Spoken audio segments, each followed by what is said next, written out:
as well. Let's begin. How is everyone today? Hello, this is Tony Christ in Falls Church, Virginia, Ishmael Bonding in Austin, Texas, and we welcome you to Sunshine and Transparency. We started going live, and we're going to try to continue going live at 4 p.m. every Friday. Today's topic is a warning for America. We're very serious about this, and we're going to get into it in just a moment. However, first, I want to touch on some previous weeks because I want to let you know that we're going to revisit these topics over time, and we want to make you aware of what we've talked about. We've talked about leadership, the failure of leadership in America, the total abject failure of leadership. We're going to talk more about it later on. We have learned in America to expect gifts from our politicians. We've been taught that by over 40 years of very bad politicians, and it's evolved into a very big problem. The federal budget is something that ought to be talked about more. And don't put it up right this minute, Ishmael, but you need to know that the federal budget is out of control. It is totally out of control. And it is such a big thing. You can ask Argentina what happened to them when their budget went out of control in 2001. I can tell you the Argentine peso it used to be a one-to-one relationship with the dollar. It's not worth a penny right now. Can you imagine? Can you imagine even a 30 or 40% decline in the buying value of our dollar? We're not saying that's imminent, but we are saying there's a huge problem and our political class is not dealing with it. We had a talk about the right to life and some disturbing things that were happening in America. America has always cherished life. We've held human life up to the highest of anyone in society, and we've cherished it. We cited 4 areas where our ethical value system toward the value of a human life is flashing red flags. Abortion, assisted suicides, body parts exchanged on unconscious people instead of dead people, and the hospices with elderly people overusing opioids. We went on, we talked about, is there a God? And we had some very interesting comments during that session. We went back hundreds of years to show ritualistic behaviors of our predecessors that would indicate that they thought there was a God, and we raised the question of whether it was biological or not. We also dealt with the maternal instinct. We asked the question, is it maternal or is it instinctive that a mother care for a child? And really, we didn't find evidence of that. We felt it was more of a learned behavior, and that a hormone was released by both men and women when they cared, called the love hormone, when they cared for an infant or a small helpless being. We also found in the animal world, mothers eat their children. And we went on and talked about abortion after that, and how there are 700,000 abortions in America. But also we raised a red flag, and that 2/3 of the mothers that have an abortion need psychiatric help. 2/3. We also said we don't believe it's a political issue. God knows our political class has enough things on their plate. They shouldn't get off into moral and ethical issues. If anything, with abortion, they should just advise people who have decided to do it that they better have a psychiatrist close by. Oftentimes they're in need of one. At least 2/3 of the women are. So we touched on a lot of different subjects, and we're going to go back and visit them again. We're going to do an upcoming catch up on the stock market too. But right now, let's go to a warning for America, today's podcast. And I want to tell you before we get into it, the paper that supports a warning to America will be posted on odysseyinvestments.info. We invite you to go there. We invite you to pull the paper up under odysseyinvestments.info. The podcast, should you by any chance miss the podcast, it will also be posted on our site. Next week, it will be on YouTube live under Sunshine and Transparency. We're sponsored by Odyssey Investment. Odyssey Investment on their website, odysseyyinvestment.info. All the papers will exist of the topics we're discussing. We invite feedback too. So let's get on to a warning for America. At a time when the United States is being pulled to the left, when both the meaning of words are being changed by our leaders and events of history are being erased, we should pay attention. Yes, now's the time in America when traditional values are being abandoned in the face of a barrage of conditional gifts and platitudes, coupled with future bribes and promises of a better life by none other than our politicians and our federal bureaucracy. What is true? Can our government deliver on these promises, or are they specious promises? Are we walking down an unsustainable path? Stephen Moore penned an article on March 31st, 2021 in Epoch Times with a warning to America. And in the article, he talked about Chile. And now you say, well, what does Chile have to do with us? Not very much, but maybe they do. Let me explain. And this was of particular interest to me because I was in graduate school as it occurred. And it was just so profound what happened. Chile embarked on the boldest free market economic reform in history. Chile had sent a group of Chileans to Chicago, to the University of Chicago. And they had studied under Milton Friedman's theories, and they went back to Chile and they reformed Chile. Within a matter, by the end of the 1980s, by 1991, Chile had attained political freedom. They had the equivalent of our Federal Reserve. They had privatized all state-owned businesses. Can you believe it? This is what we're hoping the guy in Argentina is able to turn things around. The Chilean experiment worked better than anyone could have imagined. In a later study, Alex Kaiser of Cato Institute said from 1975 to 2015, Chile had reduced poverty from 45% to 8%. And in 2015, their average yearly income was $23,000. Now, since then, it's almost been 10 years. Chilean income's up to $25,000. In 2015, a Marxist took control. Now, I don't want to sound too alarming about it because they haven't descended totally from where they were. They do have some symptomatic signs that closed economies have, and we're exhibiting more of them than they are, to be honest. Their debt did go up 120%, but only to 38% of their GDP, which is like us back in the 1970s. Our debt now is 130-some% of our GDP. So it was somewhat alarming that a charismatic leader can come out of the blue and persuade them to drop all the free market things they had done. Now, they didn't drop them all, so I'm overstating the case, and to revert back to a more controlled, centrally controlled economy. And that was a warning. It should be a warning to us because we have red flags all over that are not being addressed right now. Now you say, well, what do you mean? Everything's just great. The stock market's making highs. People are living very well right now in America. And what possibly could you be talking about? Well, we're going to spend some time on that. The problem today is the debt.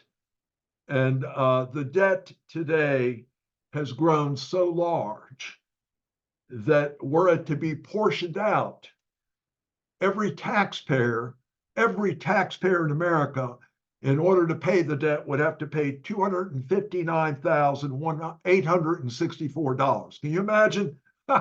That's hardly reasonable. The debt is out of control. Now, we've had other sessions on it.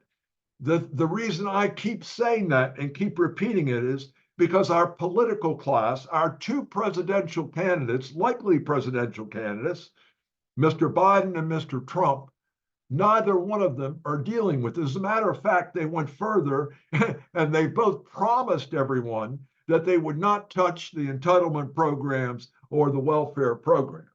Now, there's going to come a time, there are operatives in the world right now working very hard to avoid the US dollar. Now, why would they want to do that? We've had the most dominant currency for the past century that the world has known. Why would they want to avoid it? Well, what are we backed up by? We're not backed up, we're backed up by debt. And it's worrying them. The fact that we have to refinance $10 trillion this year, $2 trillion more than we had because we're spending more than we have. And it's expected to be $2 trillion. It might even run a little higher. That would give Biden the lead over Trump. Trump amassed 7.7 trillion with a T in debt, and Biden, it looks like, is going to surpass him. Now, Obama was no saint either. He amassed 9 trillion in debt, but he took 8 years to do it. Trump and Biden may break 16 trillion in 8 years. And there's no end to it. And there is going to be an end. And when it does end, it won't be pretty. So we need to understand as Americans, every one of us, what is happening so we can hold the political class accountable. We have to stop listening to them and look at the facts. And if something's not done to address it, in my opinion, my humble opinion, we're going to have fairly severe repercussions at the latest in 25 and ongoing from it.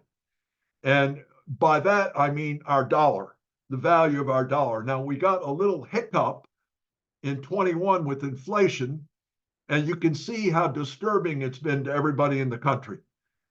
Well, that's what it's related to. It's related to the debt and the Federal Reserve's printing of money. So the warning to America to wake up is a warning to wake up now, not to wake up in a year or 2 years, because it's going to be too late. There'll come a time where it will be out of our control. We won't be able to make decisions and control it. It will be controlling us. And we don't want to go there. It's already harming and hurting so many families in America. And if it gets any further along the line and is not addressed, it's going to be debilitating. Debt spirals do not end well. And we are in an uncontrolled debt period. Now, Ishmael, do you want to shed any light on that? I don't know. I think I've hammered the point in pretty well. Well, I think you bring up this is a real thing, folks. And I think, it's been something that in my lifetime, the only time I saw any sense of fiscal restraint was when I was in high school in the 90s. And as I was entering college, we had a budget surplus for the first time. Spending had remained relatively flat. And the entire century. I want to comment on that because I am going to bring up a bright thing that's occurring this year. In the 90s, it wasn't because of Newt Gingrich, Al Gore, Bill Clinton. It was because we adopted the internet and our non-farm labor productivity shot up from an average of 1.4% a year to 3.5% for the first time in my life. And I go back a lot of years, that had occurred. And that labor productivity is what did it. Now, mysteriously, maybe not so mysteriously, out of nowhere in 23, in the second quarter of 23 and the third quarter and the fourth quarter, and for the year, labor productivity has shot up again over 3%. Now that's after over 2 years of Biden with labor productivity being between 0 and 1, lower than it had been at any time in history. When you go back to Obama, it was around 1, which is also lower. Trump got it up to 1.5 to 1.75. He didn't do any amazing thing for it either. So labor productivity has taken off. I don't know if it's AI. I don't know if it's people working at home and being more efficient. I suspect it's both those things, but it has taken off. Now, a caution, when you have labor layoffs in the short term, it makes labor productivity jump up because it's always a function of output, cost, your cost over output. It makes output come out better. So that can be a short-term phenomenon, but I'm talking years. It usually doesn't sustain that way unless there's some major changes. So that is a positive that we have now to address the debt. Now, we're not, if we wait and we get in a bind, we won't have that. So go ahead, Ishmael. You said in the Well, 90s. yeah. Well, one thing I want to add is in 1990, the U.S. federal spending was $1.2 trillion. In 2000, it was 1.8 trillion. So it went up 600 billion over the course of a decade. Whereas between 2020, 2008, for example, we nearly doubled in that time, went from 1.8 to 3 trillion. And then if you go 2008 to 2020, for example, we're in the sixes, right? So the course of that, to your point, the productivity was huge. It was a big part of it, but this century, we've seen many things at it. We did not have a prescription drug plan. We did not have a healthcare plan. We didn't have Department of Homeland Security, et cetera, et cetera. And as citizens, I always put this back, not just the politicians, but the citizens who vote them in. We have not said, and in the words of George Will, and I love this phrase from him, that sometimes you have to say, stop. And that is the fundamental duty of citizens who understand this, is to say, stop. Again, if you're looking at 2020, US federal spending was 5.7 trillion. This year, what are we at? We're already at 6.5 trillion. So we've added 800 billion in spending in under 4 years. Let's tell people how we did this and what the problem is today. We had some Federal Reserve chairmen that held interest rates down artificially low. Now, by artificially low, I mean lower than the annual inflation rate. So there was no positivity to interest rates. In other words, the inflation rate's 3, the interest rate's 3, the cost of money is almost free. And many people in government expanded programs and spending in that vein.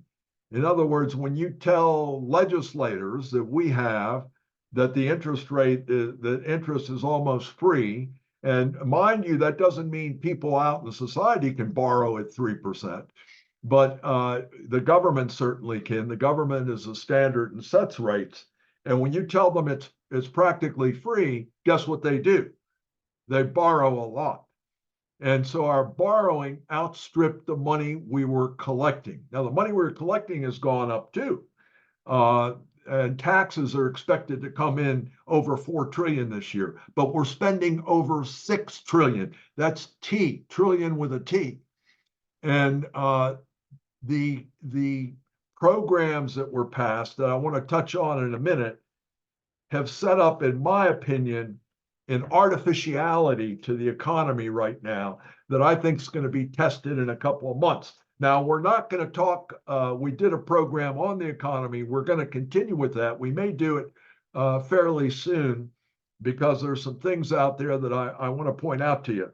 But right now, there's an artificiality to it due to government spending, gigantic government programs, and the fact that 20% of all labor that was hired since 2020 has been government workers. And that doesn't get into medical services. And the reason that is a question too is because the US government pays over 50% of all medical bills today. They pay a higher amount than Switzerland does, and they claim they have socialized medicine. So I don't know what you call us. But Swiss pays 30-some%. So basically, you can't look toward uh, really education, medical, or government employees to keep stimulating because they're all paid for by borrowed money. They don't come about in a business that is making money where that business is dependent upon making a dollar to pay the person.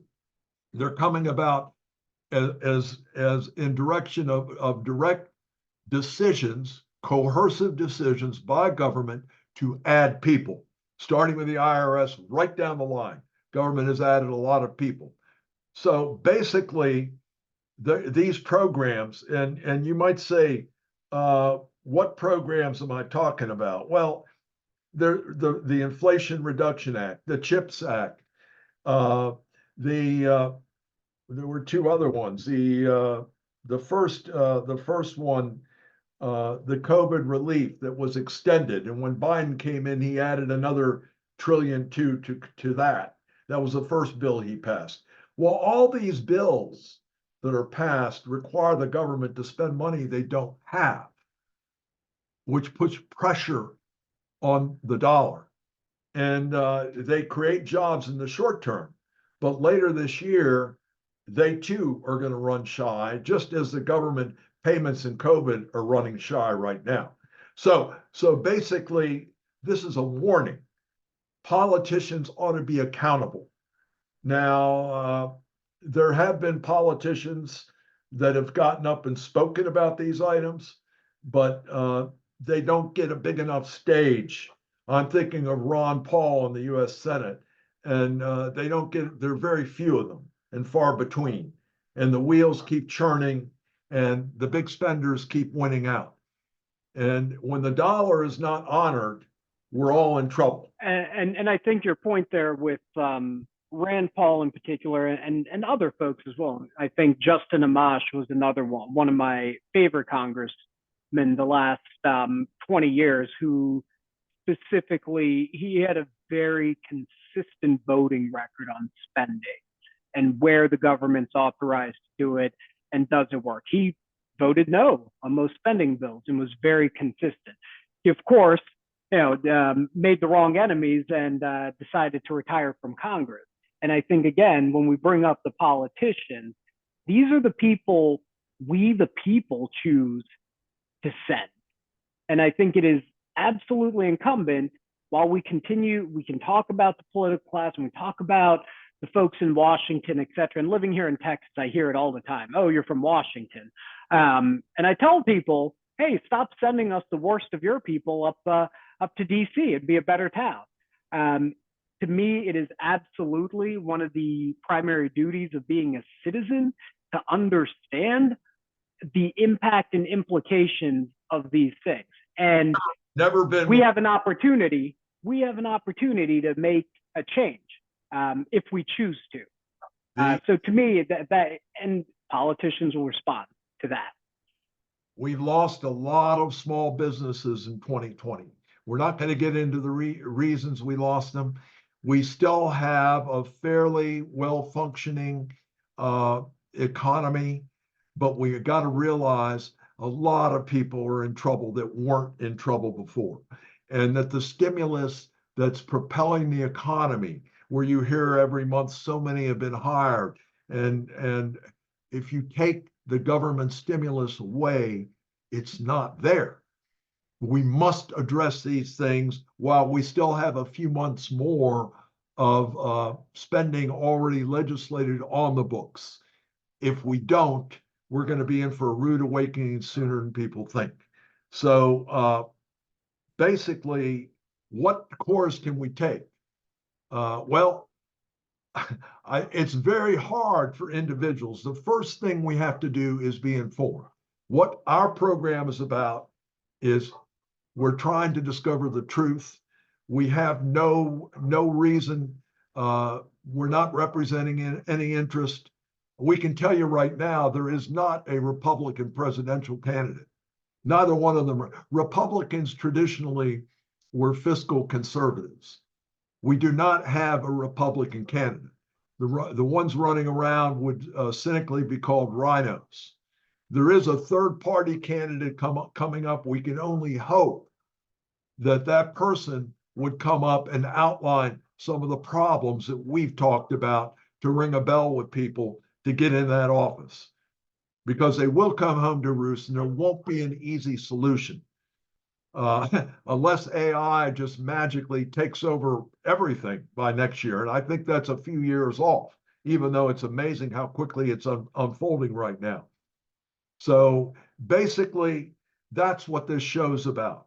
We want to raise your IQ about the reality of what's happening.